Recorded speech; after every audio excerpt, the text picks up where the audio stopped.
Hazel's POV. Nagising ako dahil sa ingay na narinig ko sa paligid. Minurot ko ang aking mata at nakita kong hindi pamilyar na si Len. I saw a man beside me at nakatutok sa akin ang phone nito, kaya inarangan ko ang mukha ko. Tumayo ako, tinawakan ng ulo dahil ang sakit nito. Marami yata ako na inom kagabi. Good morning, beautiful. Sabi ng lalaki kaya inirapan ko siya. Umagang kay sungit mo naman. Ngusong sabi nito, kaya binato ko siya ng unan. Buisit ka, Troy. Ang sakit. Help ang ulo ko. Sabi ko, tinawakan ng ulo ko and I saw him laughing. Tingnan mo nga phone mo? Sabi nito at agad tumakbo palabas. Takang kinuha ko ang phone ko at nagtaka ko dahil may tag siya sa akin. Agad ko tong tinignan at bumungad sa akin ang bagong gising kong mukha. May caption pa na, Happy birthday, beautiful. I love you. Stay pretty and kind. I wish you good life. Mwah! Tapos picture ko na bagong gising at pic naming dalawa at tulog pa ako. Na-issue na naman ako.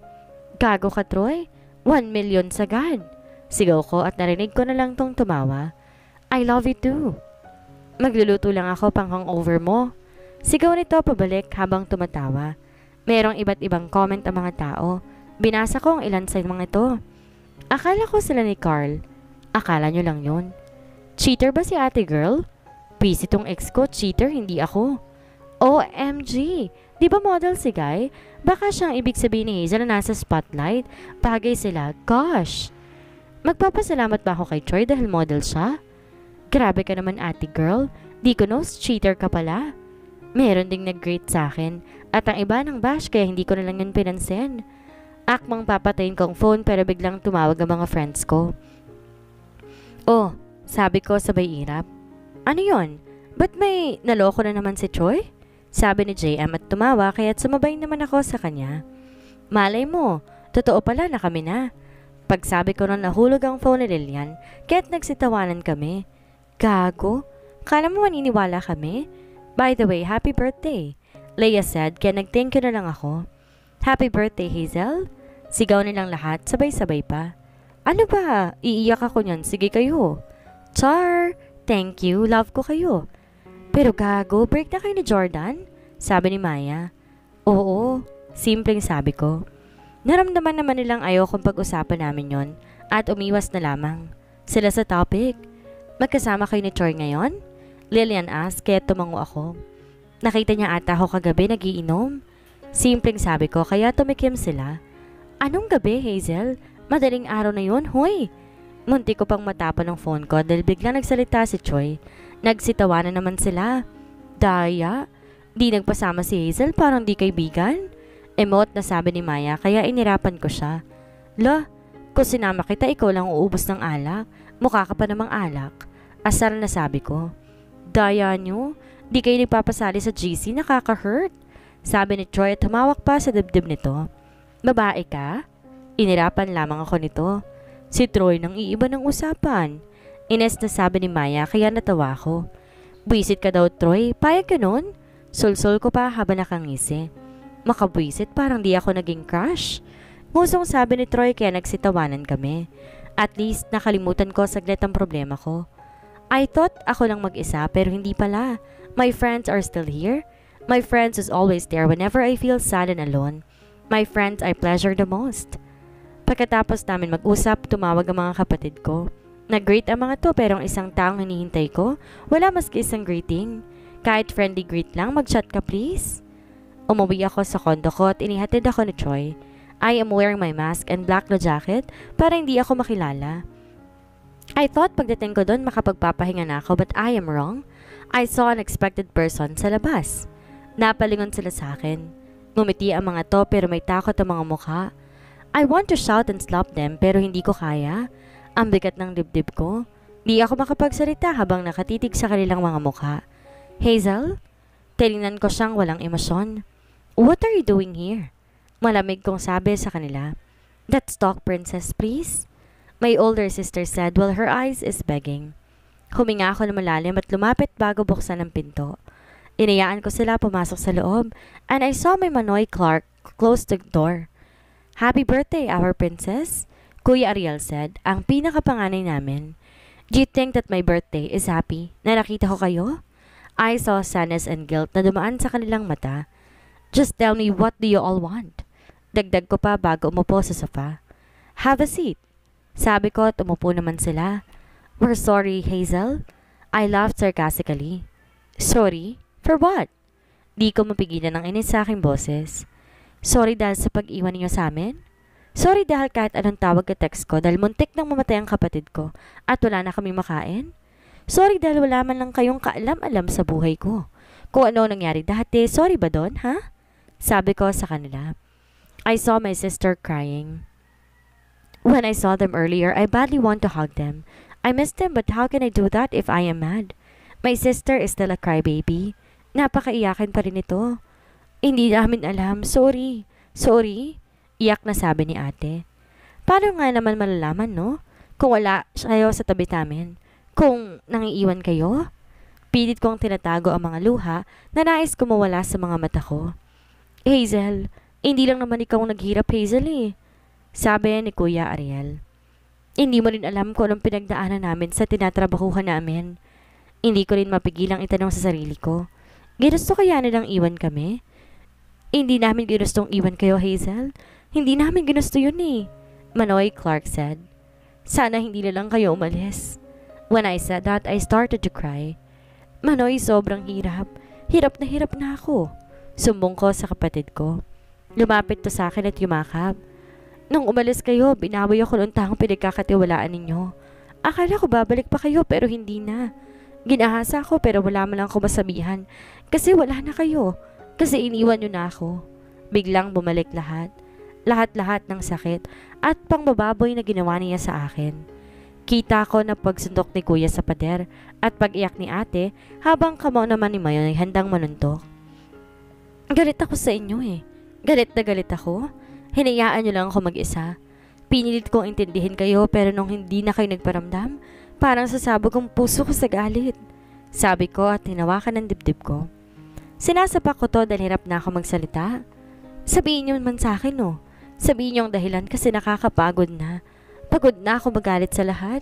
Pero wala man lang ako magawa kasi kusa silang bumibigat. Ang bigat na ng loob ko eh. Hirap na hirap kong sabi habang umiiyak ng malakas. Umalis kayo. Iniwan ninyo akong nagdurusang mag-isa. Sobrang sakit kasi pamilya ko kayo. Kailangan meron ako pero umalis pa rin kayo. Sabi ko at tumayo sa pagkakaupo. Tiningnan ko sila habang aking mga mata lumuluha pa rin sa sakit. Ines at lungkot kong tinuro ang pintuan habang aking kamay nanginginig at ang aking tuhod nais ng sumuko. Tumingin sila sa akin. Nagmamakaawang tumingin pero hindi ko yun pinansin dahil galit ang mas nangingibabaw sa akin. Umalis na kayo. Maawa kayo, umalis muna kayo please. Ayoko kayong makita. Nahihirapang sabi ko pero pilit ko pa rin pinagpapatuloy ang pagsasalita. Gusto ko muna mapag-isa. Ayoko makita kayo kasi ayoko may masabi pa sa inyo kaya please, leave. Tumayo sila habang lumuluha. Si Manoy ngumiti sa akin. Lungkot itong ngumiti habang ang kuya ko ay nalalayan ng ate kong walang tigil sa pag-iyak. Congratulations, Hazel. Mataas na ang naabot mo. Huling sabi ni Moy bago sila tuluyang naglaho. Sa paningin at tuluyan ang lumabas. Bisit, mataas na ang naabot ko. Wala naman akong pakialam dito eh. Ang gusto ko lang hindi na muling maiwan sa madilim na lugar na to. Napatakbo ko sa likod ng aking silid at doon, umiyak ng umiyak. I forgot that today is my birthday. Dapat masayang araw ko pero bakit ganito? Bakit durog na durog at lunod na lunod ako sa birthday ko? Ano ba ang kasalanan ko sa dating buhay ko at ganito ako nasasaktan ngayon? Umabot ng gabi at di ako lumalabas sa kwarto ko habang ang mga mata ko'y mugto dahil sa kakaiyak. Nahiga ako kasama ng aking unan at kumot na sumasalo sa mga luha ko. Nakita ko ang buwan dahil nakarap ako sa terrace ng kwarto ko kaya mahina akong tumayo at pumunta doon. Bumungad sa akin ang preskong hangin kaya napapikit ako. Minurot ang aking mata. Muling tininan napakagandang buwan sa kalangitan. Ang ganda. Sana totoo ang sinasabi nila na ang buwan nakabibigay liwanag sa madilim nating mundo. Muling tumulong aking luha. Sobrang dilim ng mundo ko at may buwang maliwanag pero hindi para sa akin kundi para sa iba na. Ngumiti ako. Pait ng ngiti dahil sa mga pinagdaanan ko ngayon. If I will jump here, what will happen? Sabi ko sa sarili at bumaba ng tingin. At nakita ko pang sobrang taas ng kababagsakan ko, kaya't napatawa ko na mahina. Siyempre, you will die, Hazel. Ang taas ba naman yan eh? Sagot ko sa sariling tanong bago ko tumawa. Di ko na malay nang bigla akong paghawak sa railings at dahan-dahang pumikit. Ayoko na. I'm tired. I'm freaking tired right now. Nakakapagod magmahal. Nakakapagod magtiwala. Nakakapagod mag-isa at nakakapagod ang buhay kong to. I said bago humakbang kaisa sa bakal. Nakakapagod ang buhay kong to. Ayoko nang may mapapagod ulit sa akin. Ayoko nang masaktan. Ayoko na maduming katawan ko. Ayoko dahil wala akong silbi sa mundo. Ayoko na. Sigaw ko at humakbang pangalawa. Habang ang aking mga matay nakapikit pa rin at lumuluha. Buisit! Galit kong sigaw at napahawak na mahigpit. I thought magiging maayos na ako dahil meron ako mga kaibigan but I am wrong. Dahil sa pagbalik ng mga taong nang iwan sa akin, bumalik din ang sakit na aking kinikimkim. Bumalik lahat ng iniwan ko sa nakaraan ko. I want to die here. Gusto kong makita ng buwan ng aking pagkawala sa mundo. I want to see kung paanong didilim ang buwan na sinasabi nilang liwanag sa madilim na mundo. Bumitaw ako sa pagkakahawak sa railings at idinilat ang aking mata. Sa pagdilat ko napapangiti akong nasa harapan kong buwan. Huminga ako ng malalim. Tinaas ang kamay. The air in this place is so welcoming. Pumikit ako. Dahan-dahan kong inihulog ang sarili ko. I let myself na mahulog at pahukahulog ko, lumakas ang hangin pero may nakahawak sa kamay ko. I heard different sound pero hinayaan ko lang at patuloy pa rin pumipikit. Ramdam ko ang higpit ng pagkakahawak nito sa akin at pilit kong iniaangat pero ako hindi man lang humawak sa taong to at pinapabigat ang sarili. Not until I heard Henry shouting and crying. Ate! Sigaw nito kaya binuksan ko ang aking mata. I saw Troy. Hawak niya ang kamay ko at si Troy na may nasa tabi ni JM habang umiiyak at pilit na pinapakalma. I am tired. Really? Really tired but seeing Henry crying ay napaluha na rin ako. Napahigpit ang hawak ko sa kamay ni Troy. Hazel, hawak ka lang. Iaalis kita dyan? Please wag kang bibitaw. Sabi nito at gumiti ng maliit. Ate, kumapit ka ate. Kumapit ka please. Hirap na sabi ni Troy habang ang boses nito nagmamakaawa. I know nabibigatan si Troy habang hinihila ko pataas. But he did his best just to make me survive this case. Tuluyan akong naangat at mabilis akong hinila papasok sa terrace. Agad tumakbo si Troy sa akin, tsaka yumakap. Ate, bakit? Kung pagod ka na sa amin, please, sabihin mo. Wag yung ganito. Ayoko, ate. Ayoko. Sabi niya habang umiiyak, kaya napayakap ako sa kanya at umiyak na rin. Sorry. I'm sorry, Henry. I'm sorry, napakamakasarili ko. I hate myself by doing those things. I hate it because I forgot that I still have my younger brother who's never tried to let me. Don't do this again, ate. Just please don't. Yakap-yakap ko pa rin ang mga kapatid ko habang rinig ko ang iyak ni JM na nakayakap kay Troy. Napaisip ako. I hate myself because I am like that. The person who left me in my back. I am like them because I tried to leave my brothers on their own. Birthday mo ngayon, Hazel eh. Tromang-troma na ako sa mga birthday, Hazel. I heard JM. I'm sorry.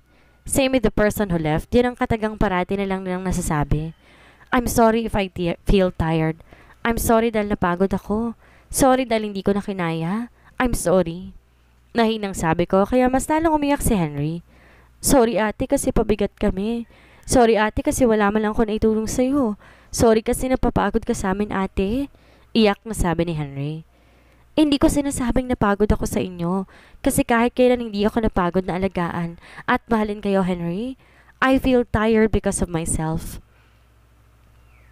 Sobrang napagod ako sa nangyari sa akin. Sa buhay ko sobrang nakakapagod Henry. Mas lalong umiyak si Henry. Rest first, Hazel. We have something to tell you tomorrow. Malambing na sabi ni Troy kaya tumango ako dahil sa pagod na nararamdaman ng aking mata. I badly want to rest and I hope that tomorrow will be better than today. Sana hindi na lang ako nagising kung ganito ang balita na aking matatanggap. I'm sorry but your ate died. Bungad na salita sa akin pagkagising ko. Bigla ako nanginig at umiling ng umiling. Regretting is killing me right now. Kung alam ko lang na ganito ang mangyayari sana, Sana pinatawad ko to't niyakap. My tears kept falling at di ko tumapigilan. Mga masasayang araw na magkasama kami bumabalik. I cannot really think, why are these things happening in my life, in my family's life? That's not true. Hindi ako iiwan nun, lalo na't alam niya na galit ako sa kanya. Gusto kong paniwalaan ang sarili ko, pero ang mga luha sa aking mga mata tumatraydor sa akin. They keep falling at nakakainis ito. Bakit ka ba umiiyak, Hazel? Wala namang masamang nangyari ah.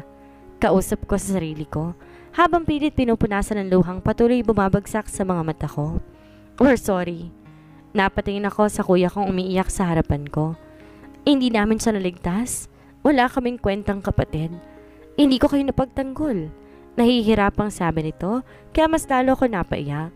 I am selfish. Ako ang walang kwenta. Kuya, tanging nasabi ko habang humihikbi. I am sorry for everything, Hazel. Kuya mo ako pero hindi ko kayo napagtanggol ng ate mo. Sorry, patawarin niyo ako. Sabi nito, tinawakan ng kamay ko habang nakatitig ang kanyang mga mata na lumuluha sa akin. Gusto kong puntahan si ate, kuya. I want to see her. Let me see her, please. Tayong nasabi ko imbes na bigyang kasagutan ng sinabi niya. I badly want to see her right now. Ang ate ko na minahal ako at inalagaan, tinalikuran ko lamang. Ang ate kong niyayakap ako kapag meron akong problema.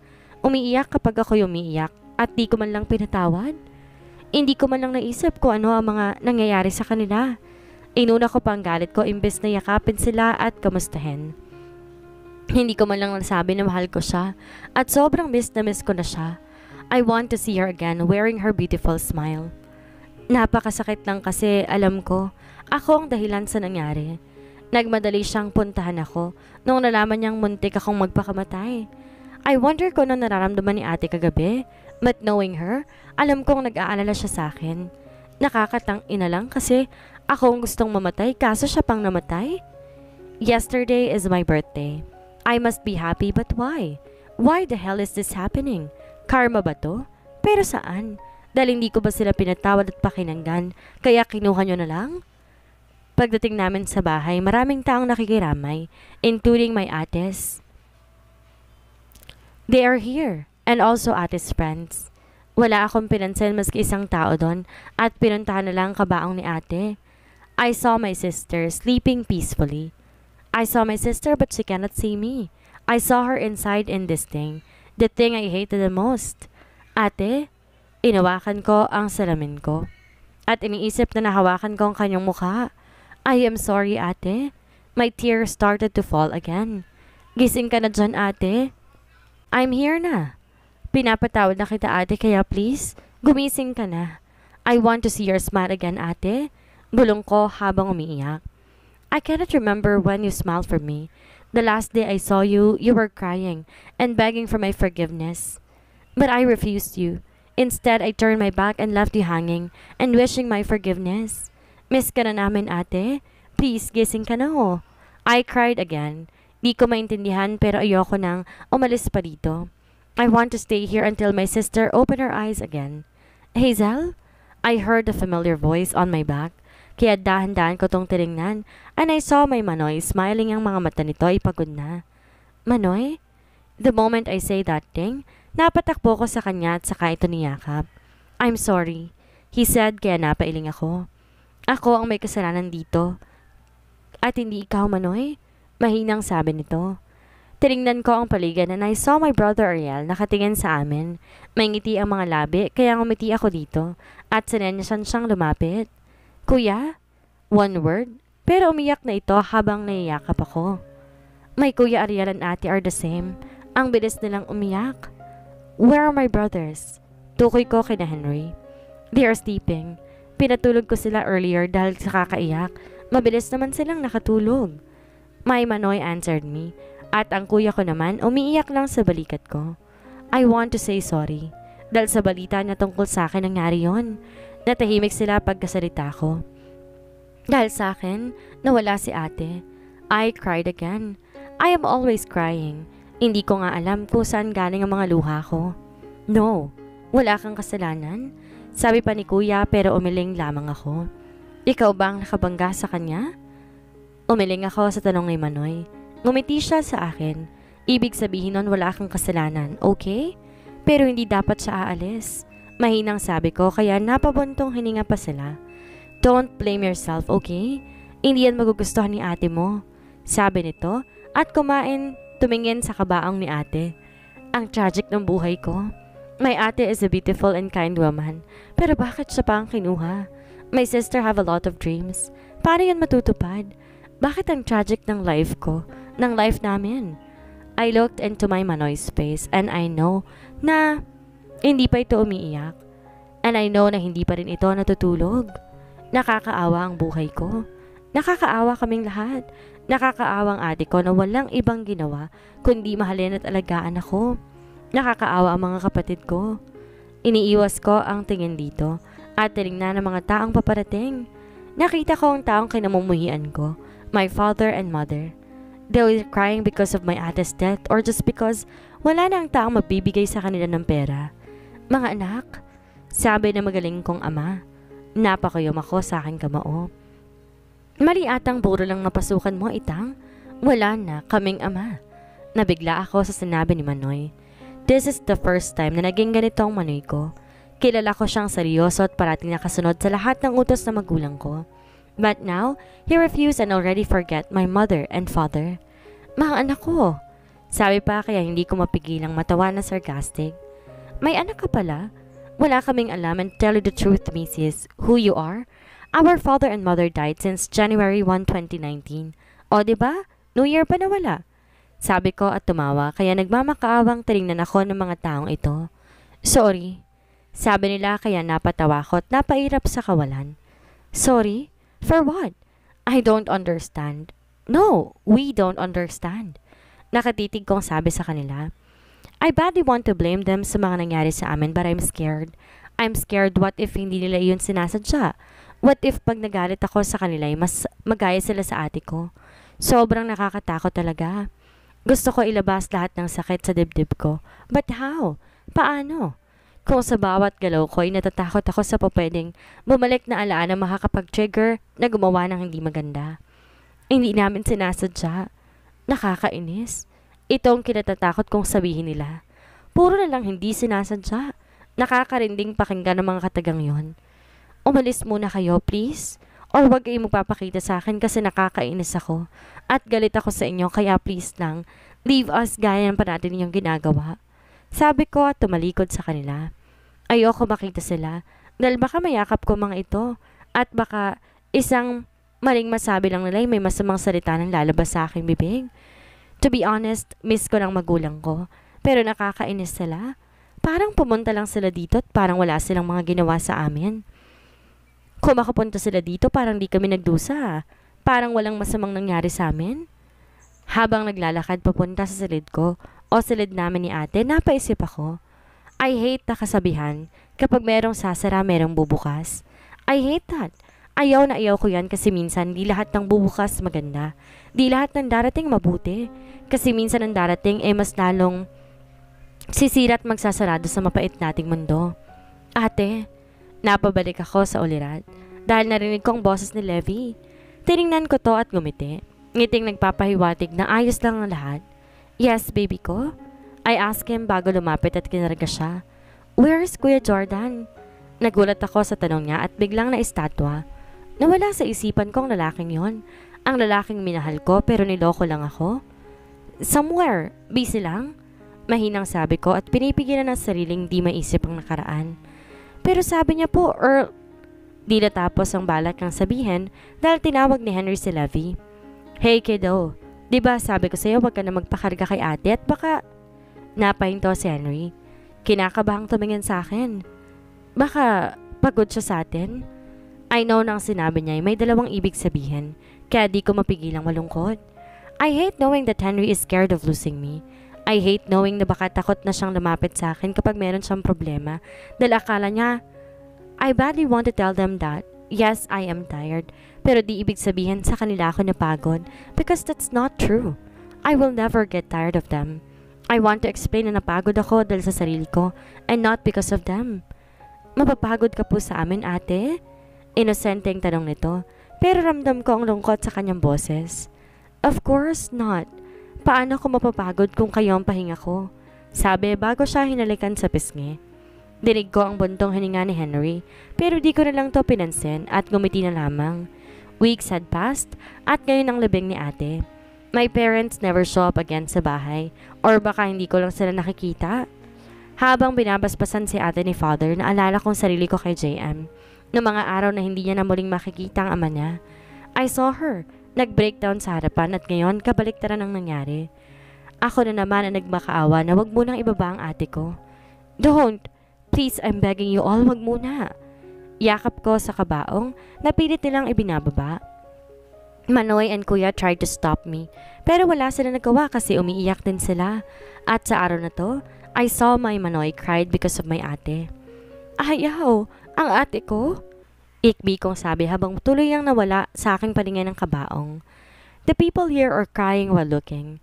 Di siguro nila matamasa ang nararamdaman namin ngayon. My younger brothers are crying too, even my kuya. I hate seeing them crying. I hate it. Biglang natunaw ang dibdib ko na makita ang parents ko sa malayo habang nagyayakapan at nag-iiyakan. I know gusto nilang makita si ate sa huling sandali, pero pinagkaitan ko sila.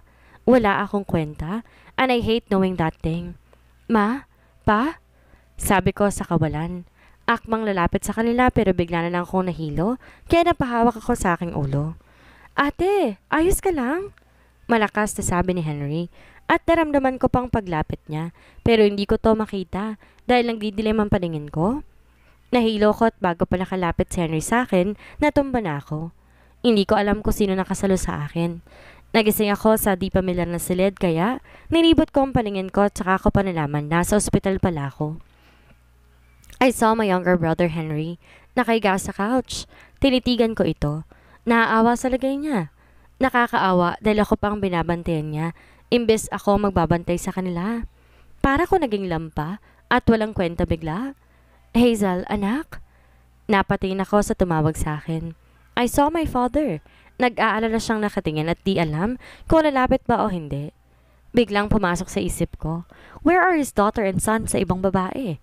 Iniwan niya ba to for me? Us? Hazel? Muli nitong sabi at lumapit sa akin. Tiningnan ko lamang siya at di umimig. Sorry. Sabi nito pagkalapit at tinawakan ng kamay ko. Can you just explain and stop telling me sorry? Kasi nakakainis lang. Malditang sabi ko sabay buntong hininga. Di namin sinasadyang umalis, Hazel. Kung di namin ginawa yun, mawawalan kayo ng pagkain. Kailangan yun para mabuhay kayo. Tayo. Sabi nito kaya hindi ko mapigilang tumawa na mapakla. Really? For us? Kaya para nang tumawag ako sa inyo, hindi yun sinagot. Alam niyo bang malapit nang mamatay ang isa sa mga kapatid ko? Inis kong sabi at tinignan siya ng masama. That time hindi kami pinahawak ng cellphone. Hindi na talaga kami pinahawak ng cellphone. Sabi nito. Part of me wants to trust him but the other part is telling na hindi dapat ako magtiwala. So, paano kayo nakapag-post nun? Paano niyo ipapaliwanag ang mga anak ninyo? Madiin kong sabi. They posted fake information online, including those photos para maniwala kayo sa amin. Sabi nito. I get it. Biglang tumulong luha ko pero wala akong magawa. Napakawalang kwenta kong babae. Walang may kasalanan sa nangyari sa amin at ang may kasalanan lang nito ay ang mga taong nang ape sa amin.